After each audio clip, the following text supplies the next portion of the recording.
Welcome to the Existential Empath Podcast. My name is Tanya, and I am an intuitive empath. My intention is to share valuable tips, tools, and techniques that I have learned so you can tap into your own inner healer naturally and intuitively. Welcome back, everyone. Today I have guest Amrit Singh. Amrit is a high momentum life coach who uses techniques and strategies based on his extensive knowledge and experience of meditation, habit development, and spirituality. He has been coaching people for more than 25 years in Germany, India, the United States, and Mexico. Amrit has been studying Kundalini Yoga for more than 30 years. His true passion is assisting people through one-on-one coaching, helping others figure out what they want most in life, and then guiding them toward creating a new successful reality for themselves. Welcome, Amrit. It's so exciting to have you on the show today. Well, thank you so much for having me.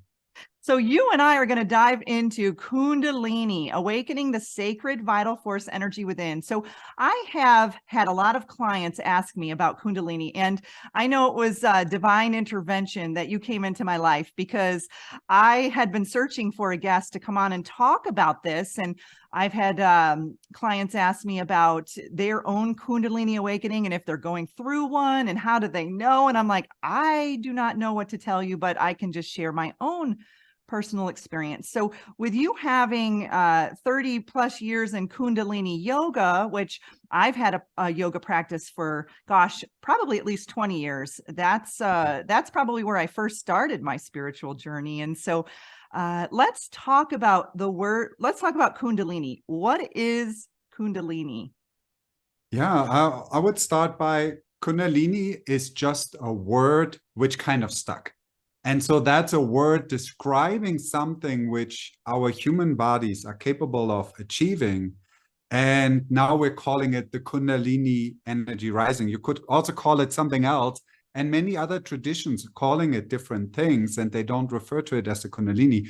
But it's about that energy rising from the lower part of your spine, to say it in the most simplistic terms, up towards your higher parts into your brain, and then stimulating a flow of energy in your brain and stimulating the secretion of the glands on the very physical level. And then you get this experience. It's almost, it's like this DMT-like experience where you're part of everything. You're connecting with the entire universe, and you are one with everything. You acknowledge and you feel how deeply you're connected to everything. So this is really Kundalini in a nutshell. Yeah, no, I love that because, I think when most people hear the word Kundalini when they start a yoga practice, I mean, that's when I was first introduced to the term Kundalini.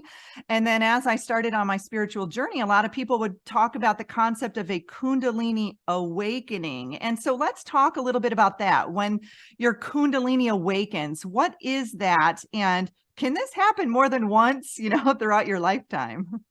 Yes, it can and it will. And especially if you're on the spiritual path and you're exploring, you'll have a lot of these experiences. I mean, for a lot of people, like I was talking a little bit about the DMT experiences, ayahuasca is much more mainstream now, and people have a little bit of an understanding.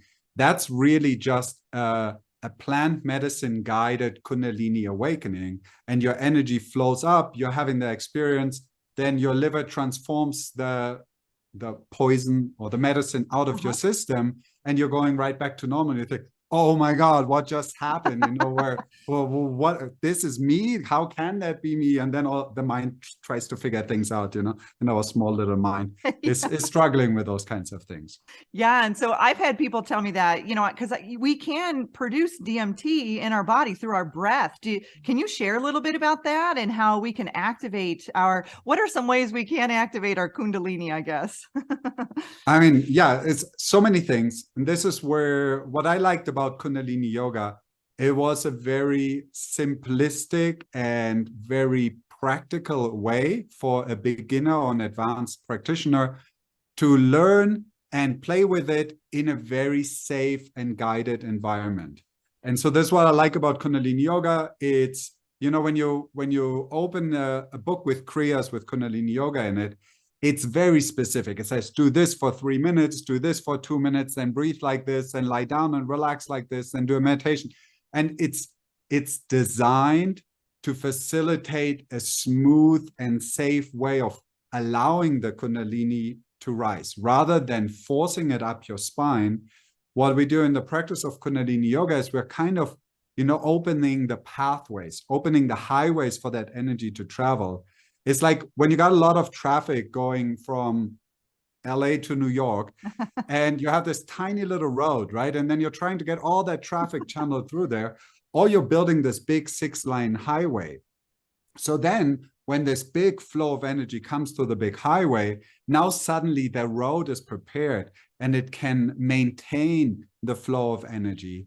And you don't get this feeling where you're thinking like, oh my God, I feel like my head is on fire, or I'm getting completely overwhelmed and worn out from this experience. So we start kind of on the opposite side. The whole goal is not on Kundalini rising, even though that can happen at some point, but the goal is to build those highways that when the Kundalini rises, which is really just a question of time when you go deep into your practice, it actually has a path to travel, and you feel amazing, and you can sustain it, and you can hold it. Yes, because, for me, I think I just went balls to the wall with it, and it was like Niagara Falls through a straw, and so it got stuck in my sacrum, and it lasted for a couple of months. I had to really move through that energy to move it out. And I was diving into healing emotions and healing my body and healing my diet and healing all of this. And then finally it was able to move through, and that was an intense experience for me, but I did not even at the time, I didn't even know what was happening. I didn't understand that I had awakened my Kundalini, and it was just causing such severe pain in my, in my hips, my lower back, my sacral, root and sacral area, that I was kind of forced to just sit with it and feel its presence, and kind of listen to my body, the guidance of my body, and say, all right, Tanya, you got to move through some emotions here. You need to, allow this energy. You need to clear your channels or your road. Like you just talked about, I needed to work on my meridians, my chakras, it really guided me into an energy medicine practice where I was just learning about all of the different, channels within our energetic system. And so, I think it's funny how when we activate the Kundalini, it takes us all on these different journeys. And so, can you talk a little bit about that? How can someone recognize when their Kundalini has been activated? It's a funny one, because the Kundalini is activated in all of us. When we were born, when we were little kids, this flow of energy is very natural. And so then over our lifetime, we condition ourselves to deactivate that flow, because suddenly it's not so convenient to say what comes out of your mouth, to express your emotions as they come along. Your parents tell you and your teachers tell you, and you have to sit still, and you can't just stand on the table and scream out loud in the middle of class because you're excited about something which you just had a breakthrough in your learning, right? So it's this, so we're conditioning ourselves to close and control things. And this is like the worst thing you can do to your chakras, right? When you try to control these flows of infinite energy, things just backfire. And you're trying to force something which is meant to go on a 6-lane highway through a little straw. And then guess what's happened to that poor little straw, right? And to you and to the traffic and to everything. And so I think most people should not be too worried about a Kundalini awakening, because it really happens only when you go deep. I mean, for me, the 2 times where it really happened, where I could palpably feel it, and it was so intense that I had these huge physical experiences, it was after 7, 8, 9 hours of meditation. And that's what allowed now suddenly this traffic to travel. And because I had done many years of practice before, I had worked on my chakras, I'd worked on this highway build out. Now suddenly this could travel, and it could make it into my higher chakras and could really expand from there. And like for this one time, I had this experience where my body developed the ability to be flexible. I mean, it was mind-blowing. As normally when I stretch, I can touch my toes, but I'm not one of those yoga people who lies down flat and puts their head around the back. Elastic man. Yeah, like that, right? I have my challenges there. And so in this moment, suddenly, during my meditation, I felt this shift, and felt this new state where my mind just went completely quiet. I felt super present. And then I had stopped my meditation. I took a short break and I was like, oh, I should stretch a little bit. And suddenly my whole body folds down. And I'm like, oh my God, this never happened before. I'm usually like this far away, like a long way away, not just a little bit. And so this was like, and I was, oh my God, it's finally happened. Finally, I'm enlightened. I'm done. You're like, I'm done. My journey's done. I'm out. I reached my destination. I won the game. And so I enjoyed this, and I walked around in the gardens, and I was just one with everything. Beautiful, beautiful experience. And then guess what? 2 hours later, I was right back to normal. So that's kind of how it goes, right? I mean, it's a process we work on, and it's not really like a goal to achieve, but it helped me to feel what my system, and not just my physical body, my emotional body, my mental body, this whole put together system is capable of doing. And so that was a huge inspiration for me. Yeah, that's amazing. I'm glad that you shared an example of a story, because I was gonna ask you that. So Amrit, if someone is just starting out on their spiritual journey and they want to start to cleanse those channels so that when this happens, because we know it will at some extent during our lives, most of the time, what is a good, what's some good advice that you can share with people to open up those chakras and those meridians and all those beautiful energy channels that most of us in modern society haven't been taught about? Yeah. There's so many amazing ways to do it. And there is hundreds and thousands of different paths out there. If you practice Tai Chi, or you practice Hatha Yoga, or you do some guided chakra meditation, or you go to a healer who works on you or does Reiki or whatever. There's so many beautiful, amazing ways out there. And you really have to find something that works for you. My recommendation would be start with laying a foundation. Rather than starting to go into meditation and into yoga and say, oh, Amrit Singh said you need to sit 8 hours and then it happens. And so I'm sitting there and like, oh my God, it's so painful. I'm hating it, right? So that's the opposite. Then you go the wrong way. I would say start with focusing on sleeping right. Focus on eating right. Focus on staying hydrated. Focus on surrounding yourself with people that uplift you and expand your energy. Find something you're passionate about in your life, and so you have joy, and you don't just go to a job you hate for 8 hours a day and then come home and think, oh my God, I just want to get drunk and watch TV because it's the only thing how I can get through the evening. So focus on those things first, and then you lay a foundation. From that foundation, you can start with a yoga practice. You can start with some Tai Chi. You can even go running. That's why the runners are so addicted to running, because it actually rebalances their chakras in a very simplistic way, but it works. And so they're like, hey, running is the best thing you can do, right? And so then when you have all these pieces in place, that's when I would say, start meditating, and start meditating in a very simplistic way. Again, just close your eyes, just focus on your breath, do long, deep inhales, and then from there, go into a little bit more complicated breathing techniques. Again, there's hundreds out there. We're living in 2023. You can just go on YouTube and type in breathing techniques, pranayam, and you get 100 videos, which are amazing. That's the thing. I'm so far in the beginning of my practice, I really was very narrow-minded. And I was like, oh my God, I have the one way that works, and everybody should do Kundalini Yoga and practice this. But ultimately, it all leads to the same place. There's some path you can travel a little faster on. Kundalini Yoga is certainly one of the techniques which has a little swifter and more intense approach to it. So if you're that type of personality, I would recommend Kundalini Yoga. If you say, hey, swift and intense, and that in combination with yoga is the last thing I want to do, then find some nice vinyasa flow class. That also works. It's just it takes you smooth, and you need to find what's right for you. I was always like intense, and I like the intensity of things. And so for me, Kundalini Yoga was just the thing. I don't think when I was 20, if someone would have come with Ashtanga or Hatha Yoga, I would have said, like, I don't want to be one of those skinny, flexible yogis. How boring is that? But with a Kundalini Yoga and all these intense practices, we hold our arms up for half an hour and do these heavy breathing techniques. And afterwards, for me, it was like, oh my God, I'm stoned. I feel so high. And I feel so elevated from this practice that I just knew this experience from taking drugs.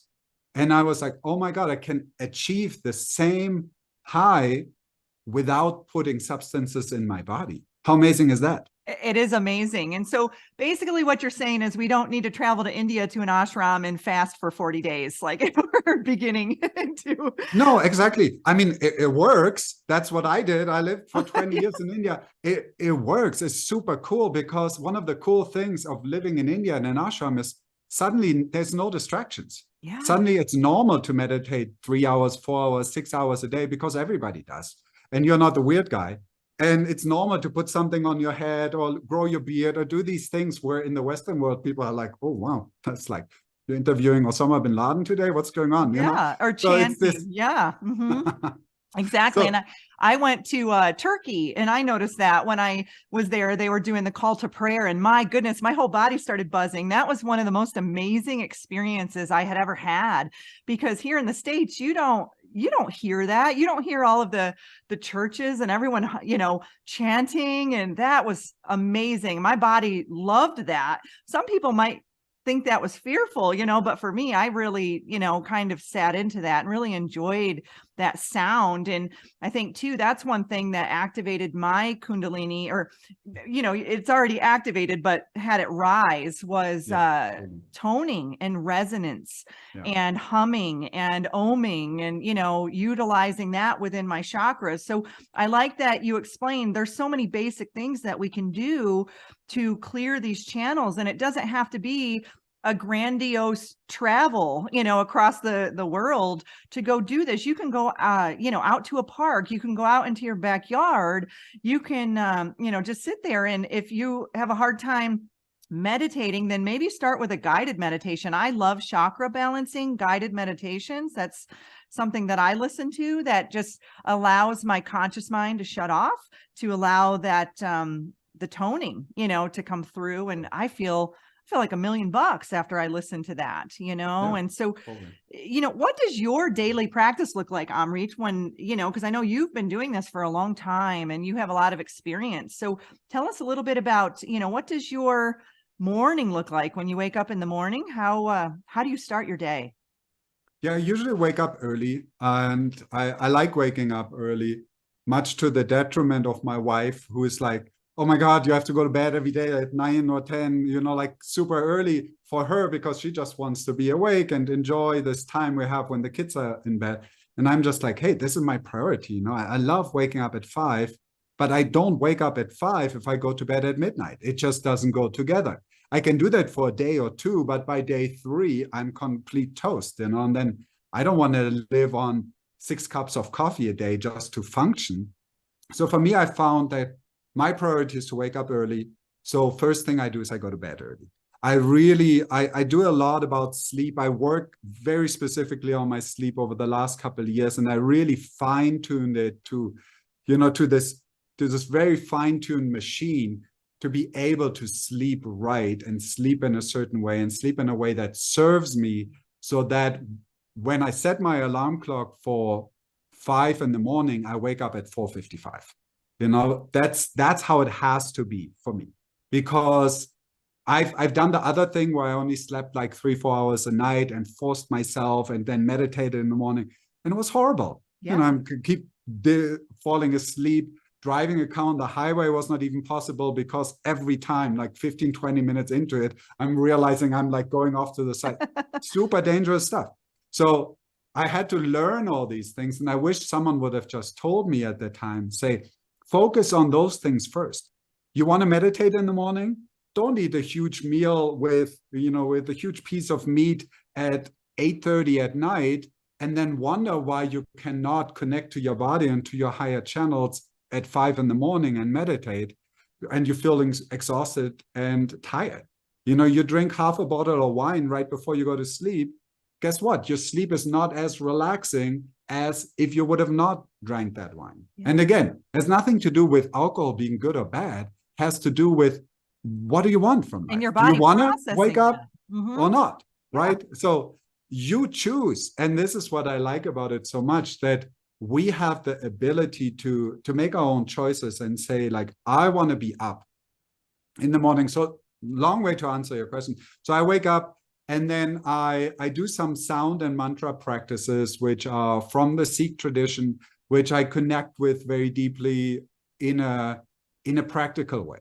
I always like talking about this because for me, Sikh religion is not really a religion in my setting. For me, it's a lifestyle. I have the beard and the turban because I like it. If I would not be a Sikh, I would still have a beard and the turban because it feels amazing and I love it. And you look great. So, yeah. Oh, thank you.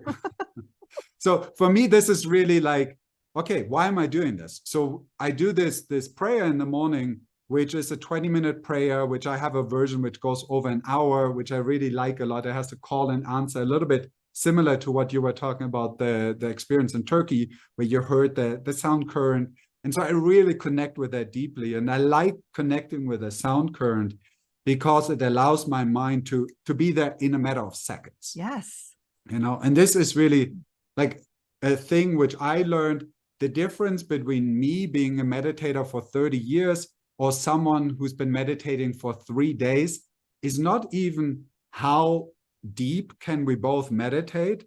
It's how quickly can we get all this other stuff out of the way to reach that point. Yeah. And so for me, I learned that when I have a regular practice, I can get to that point in minutes or in seconds, which at other times in my life where I wasn't as regular with my practice, it would take me half an hour to get there. And when you commit to a half an hour practice and you kind of touch that point in the last minute, that's amazing. But at the same time, it's like, oh, bummer, I wish I could meditate for half an hour, not done 29 minutes of thinking about what I should be doing and why am I sitting here, or what's the cat doing in the kitchen, or with one eye looking around on the time, how much is left, all these distracting things. Yeah, it's so funny because, I'm like that too. I think that's why they call it practice, right? It's just like anything. If you're learning an instrument, you're learning a sport, you're practicing yoga, the more you do it, the better you get at it. And you start to recognize, okay, if I do this, then I'll get there quicker. And, one daily practice that I love, it's called Satanama. I don't know if you've heard of it, but you do Satanama, Sata.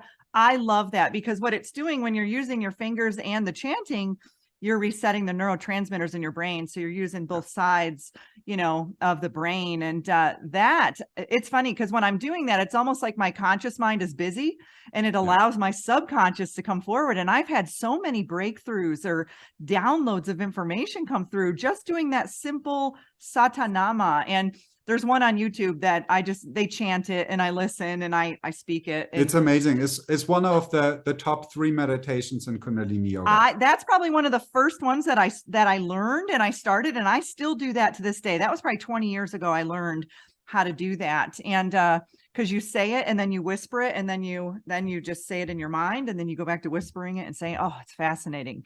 But that's a simple one for beginners. And I just wanted to share that because when I started on my journey, that helped me. And that helped me turn off that, the monkey mind or whatever you want to call it, that conscious. Or just keep it busy. That the Satanama is really designed to keep your mind engaged. You have a lot of stuff going on and the mind is like, okay, I can do this. And it like almost maxes it out. So the meditating happens as a side effect.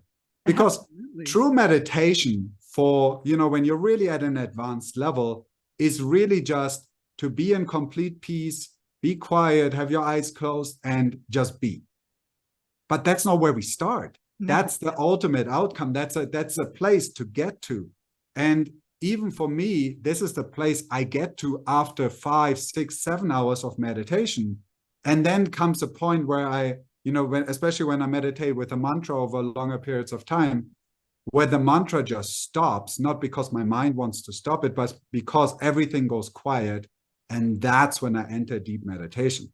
But you can't start there. Yeah. So you need these tools to really get you in there and motivate you and make it a reality. Absolutely. And so, Amrit, how can a spiritual practice help make someone a better person? I know for me, it helped relax and calm my central nervous system because I was working in a healthcare field for nearly 20 years, high stress, high pace, trauma environment, and my entire body was go, go, go. And so I was introduced, I would do yoga, at this time, but then I started to really dive deeper into my meditation practice. And so, from the people that you coach, what are some of the benefits that you see from people starting a spiritual practice?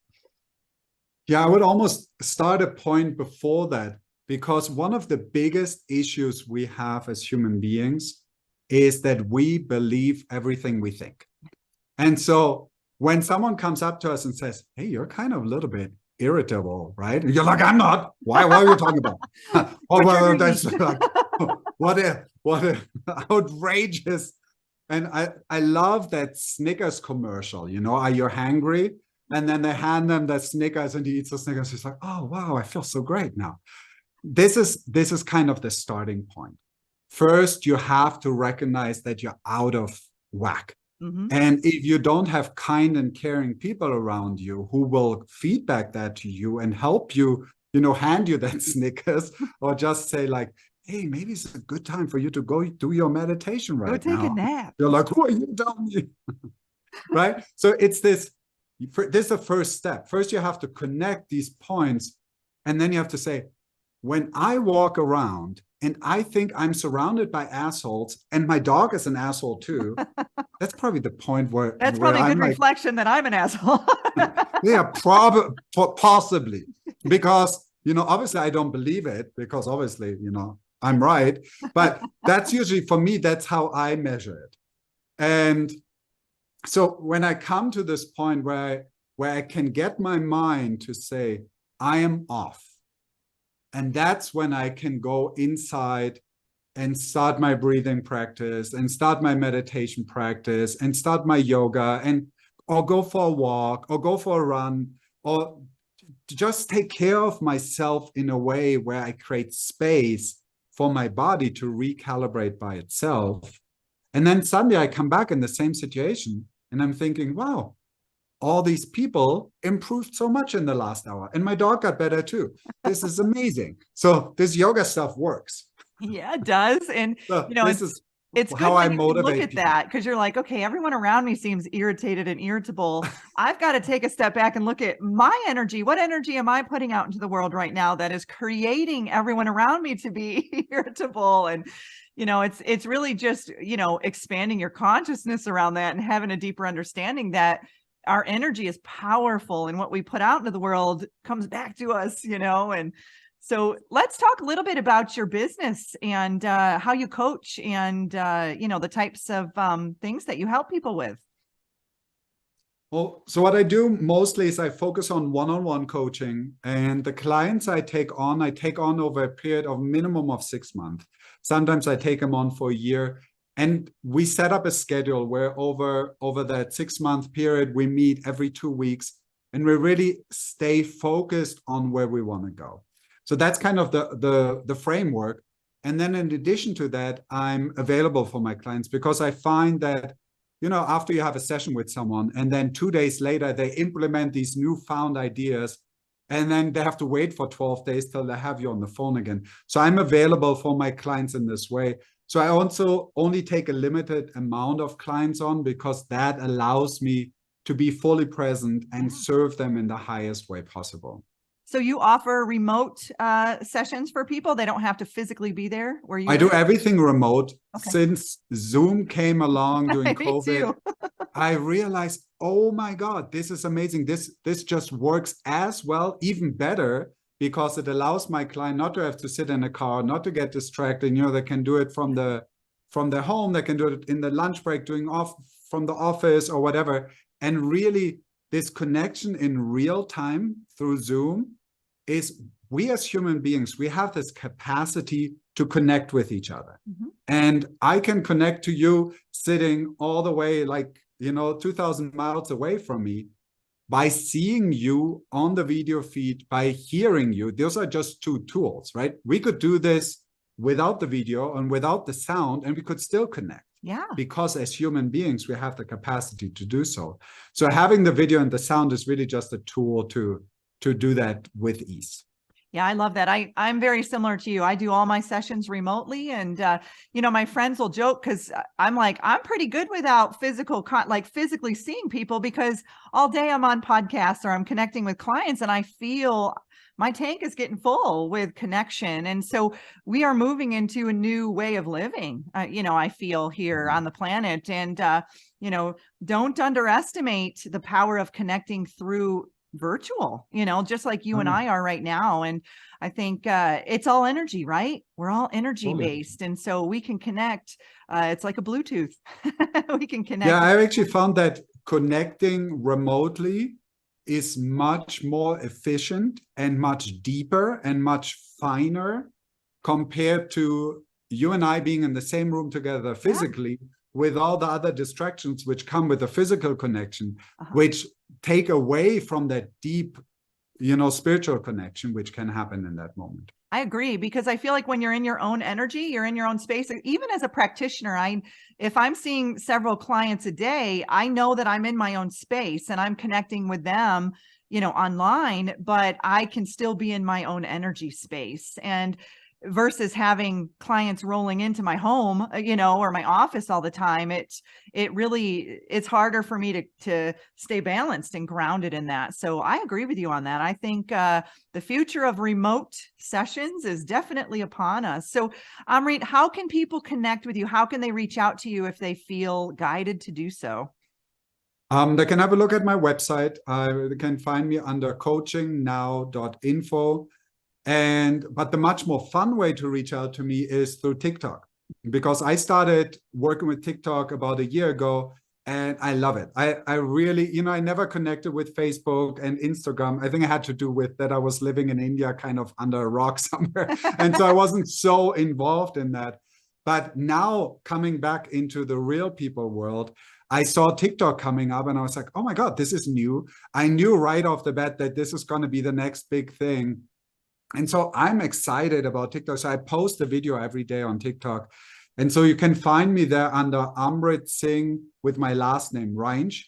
And I have two accounts. The second one is at Whole Self Recovery. That one is a little bigger, but the one where I post every day is the Amrit Singh Range, on TikTok. So find me there and follow me and leave comments and send me DMs. And I love interacting with the people who leave comments on my videos. And I just love the exchange. It's like such a beautiful and kind community on TikTok, and so different from what we unfortunately got used to with the Instagram culture, where every photo has to be perfect, the lighting has to be perfect, the background has to be perfect, and people are tired of that. Yeah. I'm tired of it. No, I'm right there with you. I just deactivated my Facebook account for a little bit because I was like, I'm not resonating with this anymore. And I'm primarily Instagram, but I haven't dabbled in the TikTok arena yet. But dabble in it is so much fun. It's so much. And the thing with TikTok, the one thing I have to say though, be a creator on TikTok rather than just a consumer, because when TikTok has an amazing algorithm, and so it will suck you in because it sucks all of us in. It's designed to suck human beings in. And so, but when you go on there as a creator, it's so different because you're providing value for other people. You're putting out inspirational videos, and it really uplifts people. For me, it's the thing. If I have one person who writes me and says, "This one video you posted a week ago changed my day and put a smile on my face," that's all worth it for me. I know it's just, that's priceless. I feel that way when someone posts something on my YouTube channel like that, or even a podcast. It's like, oh, as much energy as we put out into the world, it's so nice to just have that one comment that comes back and says, hey, I really liked this content. Thank you for putting it out. So I can completely resonate with that. So Amrit, we're wrapping up this show. Is there anything else that you would like to share that maybe we haven't touched on that would be of value to the No, this was listeners? super fun. I mean, totally, let's do it again. If you have a new set of questions or you have some idea and you're like, oh, I got the Kundalini guy, we can talk about this or that. The Kundalini guy, that's who you are now. So I would love to come on again and share more, because I really love the whole podcast scene and it's so much fun. And just this conversation with you today, it's already worth it. If one person listens to it, it was totally worth it. I agree. And I feel like podcasting is like the future now. It's like we're moving into a completely different way of communicating and sharing knowledge and information. So I appreciate you. I appreciate all of the energy that you're putting out into the world and your positivity and all that you're doing on TikTok and how you're educating people and sharing uplifting, inspirational information. And, thank you so much for coming on the show today and sharing all of your knowledge and wisdom about Kundalini. Well, thank you so much for having me. It was super fun. You deserve to navigate your life in alignment with health, happiness, and abundance. To learn more about the services that I provide, including Beyond Quantum Healing Hypnosis, EFT tapping, and the Emotion Code, visit my website at www.theexistentialempath.com.